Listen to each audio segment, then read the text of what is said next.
যখন আমরা অনেক দিন পরিশ্রম করার পরে এরকম একটা সুন্দর ফলাফল পাই, তখন সত্যি কথা বলতে গেলে আমাদের পরিশ্রম জল হয়ে যায়। সুপ্রভাত সবাইকে, কেমন আছো তোমরা? আশা করছি অনেক অনেক ভালো আছো। আর এই যে দেখো, সকাল সকাল আমি কিন্তু আমার রাধারানীকে সাজ করাতে বসে গেছি। আর এই অর্ডারটা নিয়েছিলাম আমরা প্রায় 15 দিন আগে। আর আমরা কিন্তু খুব টেনশনের মধ্যে ছিলাম যে কীভাবে রাধারানীকে আমরা এই 15 দিনের মধ্যে রাধারানী, কৃষ্ণ আর গৌর আর নিতাই, এই বিগ্রহটা প্রায় 10 বছর হয়ে গেছে।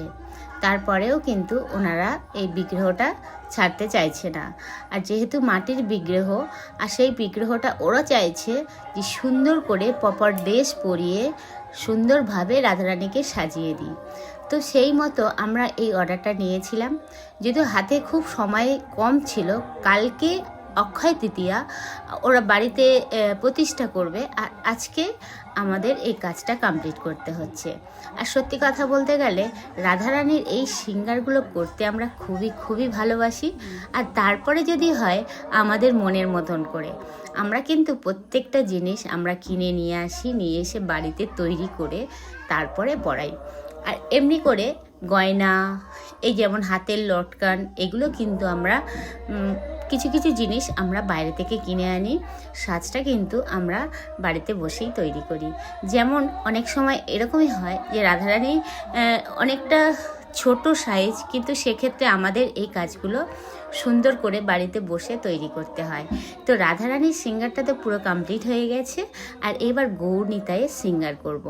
তো আমি ভিডিওর মধ্যে বলে রাখি, তোমরা যারা যারা আমার এই ভিডিও দেখবে কিংবা তোমাদের কাছে আসবে, তোমরা যদি চাও এরকম সিঙ্গার করাতে কিংবা এরকম সুন্দর করে মন্দিরটাকে সাজাতে, আমাদের সঙ্গে যোগাযোগ করতে পারো।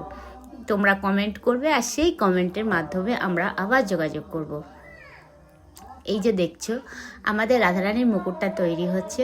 আর প্রত্যেকটা জিনিস কিন্তু আমরা সুন্দরভাবে তৈরি করি, সুন্দরভাবে চেষ্টা করি যাতে যারা নিয়ে যাবে তারাই যেন দেখে মন মুগ্ধ হয়ে যায়। এই যে দেখছো, রাধারানীর মুকুটটা আমরা একটু অন্যভাবে তৈরি করেছি।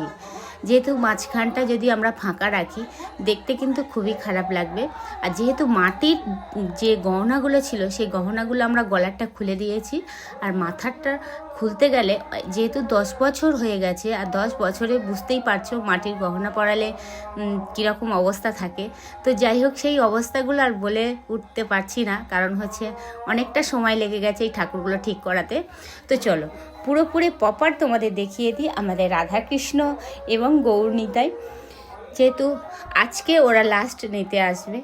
তো তোমাদের কেমন লাগছে আমাদের এই গৌর নিতাই, রাধাকৃষ্ণ? আমরা কিন্তু এরকম সুন্দর সুন্দর কাজ তৈরি করি বাড়িতে বসে, কিংবা যাদের বিগ্রহ আছে বাড়িতে, অনেকে যদি মনে করেন যে হ্যাঁ আমরা এইরকম সিঙ্গার করাবো, এর থেকে আরও একটু অন্যতম করাবো, যে ড্রেস আমরা সিলেক্ট করব, তো আমাদের কোনো আপত্তি নেই। তোমরা যদি করতে চাও তো প্লিজ তোমরা যোগাযোগ করো। আর যোগাযোগ করলে আমরা কিন্তু সঙ্গে সঙ্গে সেই যোগাযোগের মাধ্যমে আমরা কথা বলবো যে কতটা কমের মধ্যে করতে পারবে, কতটা বেশির মধ্যে করতে পারবে, সেগুলো আমরা মাথায় রেখে কাজ করব। এই যে দেখ, কৃষ্ণর হাতে আংটিটা করে দিলাম, কিন্তু হাতের বাঁশিটা এখনও বাকি রয়েছে। যদিও বাড়িতে ওরা বলে গেছে যে ওদের রূপোর বাঁশি আছে, তো সেক্ষেত্রে সেই বাঁশিটা আমরা যখন দেখি একদমই ছোট্ট সাইজ, আর দেখতেও অতটা ভালো লাগছিল না। তো তার জন্য বাঁশিটাও আমরা নিজেরা হাতে তৈরি করলাম, করে আমাদের কৃষ্ণজিকে পরিয়ে দিলাম। তো এইবার দেখো পুরো লুকটা কেমন হয়েছে। আমি তো দেখে মুখ চোখ দুটোই কিছু ফেরাতে পারছি না। তো তোমাদের কেমন লাগছে প্লিজ তোমরা কিন্তু কমেন্ট করে জানিও। ভিডিওর মাধ্যমে প্রত্যেকটা জিনিস তোমাদেরকে দেখিয়ে দিলাম, তো কেমন হয়েছে প্লিজ তোমরা কমেন্ট করে বলো। আর চলো, এই ছিল আজকের আমার রাধা কৃষ্ণ। একটার পরে একটা জিনিস কিভাবে যেন রাধারানী আমাদেরকে দিয়ে তৈরি করে নেয়, সেটা যেন আমরা বুঝতেই পারি না। এই যে দেখো, আমরা কিন্তু শুধু জাস্ট একটু কিছু তৈরি করি, তারপরে কেমনভাবে আমাকে দিয়ে এই কাজগুলো করিয়ে নেয়। এই কাজটা কিন্তু আমি একা করছি তা কিন্তু না, আমি শুধু ড্রেসটা ঠিক করি আর তারপরে পুরোপুরি কাজটা করে আমার মেয়ে, আমরা সবাই মিলে। আমার ছেলেও করে, আমার ছেলে তো এই পেইন্ট করা, চোখ আঁকা, ও সব কিছু করে। আমি শুধু জাস্ট ড্রেসটা তৈরি করি আর তার ফাঁকে ফাঁকে দু একটা জিনিস, এটা করছে না ওটা লাগিয়ে দিলাম, ওটা করলাম। তারপরে কিন্তু সমস্তটা আমার ছেলে করে, মেয়ে করে। আমরা এই জিনিসগুলো করতে এতটাই ভালোবাসি, মানে কি বলবো, আমাদের এই কন্ট্যাক্টটা খুবই কমে নিয়েছিলাম, কিন্তু তার মধ্যেও আমরা ভেবেছিলাম যে কিছু একটা করব, রাধারানীকে করে দেব।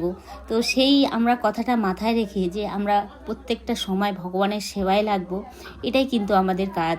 আর সেই সেবায় লাগবো বলে আমরা কিন্তু খুব কমে এই রেটটা ধরেছিলাম। আমাদের কাছে বাজেট একদমই ছিল না, কিন্তু জাস্ট আমাদের ভালো লাগা, ভালোবাসা দিয়ে আমাদের রাধারানীকে সুন্দর করে সাজাতে পেরেছি, এটাই আমাদের জীবনে অনেক। আর এই সেবাটা যেন আমরা সারা জীবন করতে চাই, জনমে জনমে যেন আমি আমার রাধারানীর দাস হয়ে থাকতে পারি। রাধে রাধে।